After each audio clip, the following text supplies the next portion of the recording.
નમસ્કાર દર્શક મિત્રો, હું છું ચૌહાણ હિરલ. તમે જોઈ રહ્યા છો લોકસામના ન્યૂઝ. તો જોઈએ આજના સમાચાર. ગારિયાધારથી અમારા રિપોર્ટર અશ્વિન કંસાગરા સાથે. ગારિયાધાર મુકામોને લઈ નગરપાલિકાની ચીફ ઓફિસર યોગેશ ગણાત્રાએ પ્રતિક્રિયા આપી. ગારિયાધારની જાહેર મિલકતને નુકસાન કરતા હોય અને મંજૂરી લીધા વગર ખોદકામ કરી નેટવર્કની લાઈન નાખતા નગરપાલિકા દ્વારા દંડ ફટરિયાની નોટિસ ફટકારાઈ. જો નોટિસ ધ્યાને ના લે તો તેની સામે કાયદાકીય પગલાં લેવાશે. ત્યારબાદ વેરા વસૂલી વિશે પણ સાહેબશ્રીએ જણાવ્યું હતું અને માર્કેટ યાર્ડ પાછળ જે ગટરના પાણીને શુદ્ધિ કરવા માટે પ્લાન નાખ્યો તે વિશે પણ માહિતી અપાઈ. મારું નામ યોગેશ કુમાર જે ગણાત્રા છે. હું chief officer Gariadhar municipality. Vodafone કંપનીને આપણે જે નોટિસ ફટકારી તેની વિશે શું કહેશું સાહેબ?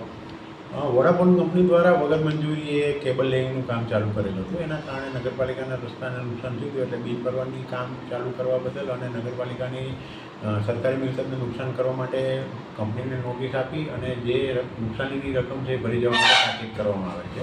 જો સમય મર્યાદામાં કંપની અમારી નોટિસ ઉપર કોઈ કાર્યવાહી નહીં કરે તો નગરપાલિકા દ્વારા તેમની સામે કાયદા અનુસાર પગલાં ભરવાની ફરજ પડશે. અને આપણે વેરા વસૂલી જે કરી હતી એની માટે કેટલો દંડ અત્યાર સુધીમાં ફટકારવામાં આવ્યો છે? ગારિયાધાર નગરપાલિકાની વેરા વસૂલાત મારા આવ્યા બાદ મને નબળી જણાતા મેં 5,000 રૂપિયા ઉપરાંતના જે બાકીદારો હતા એ બધાને નોટિસ આપી અને વેરો ભરી દેવા માટે જણાવ્યું હતું. એમાંથી વર્ષાંતે જે મોટા બાકીદારો હતા એવા લગભગ 13 બાકીદારોની અમે નાણાકીય વર્ષના અંતમાં જપ્તી કરી અને લગભગ 2,75,000 રૂપિયાની વેરા વસૂલાત કરેલી છે. ગારિયાધાર નગરપાલિકાનું ડ્રેનેજ પમ્પિંગ સ્ટેશન 2013માં બન્યું હતું અને ત્યારબાદ ગારિયાધાર નગરપાલિકાનું એસટીપી બનાવવામાં આવ્યો હતો. એસટીપીમાં પમ્પિંગ સ્ટેશનનું પાણી પહોંચે એના માટે પમ્પિંગ સ્ટેશનની પમ્પિંગ મશીનરી ચાલુ કરવા માટે જ્યારે પમ્પિંગ સ્ટેશન ખોલ્યું ત્યારે મશીનરી ચોરાઈ ગયેલ હોવાનું જે તે સમયે ધ્યાને આવેલું હતું.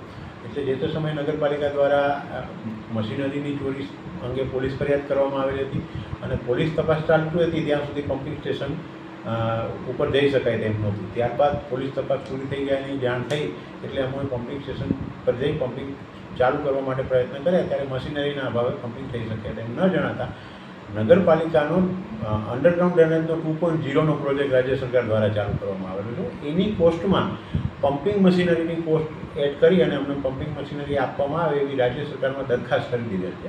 એટલે સરકાર દ્વારા જેવી ગ્રાન્ટ ફાળવવામાં આવશે એટલે તરત જ નિયત પ્રક્રિયા હાથ ધરી અને પમ્પિંગ સ્ટેશન ચાલુ કરવાનું કામ ચાલુ કરવામાં. તો ફરી મળીશું એક નવા સમાચાર સાથે. ત્યાં સુધી જોતા રહો લોકસામના ન્યૂઝ.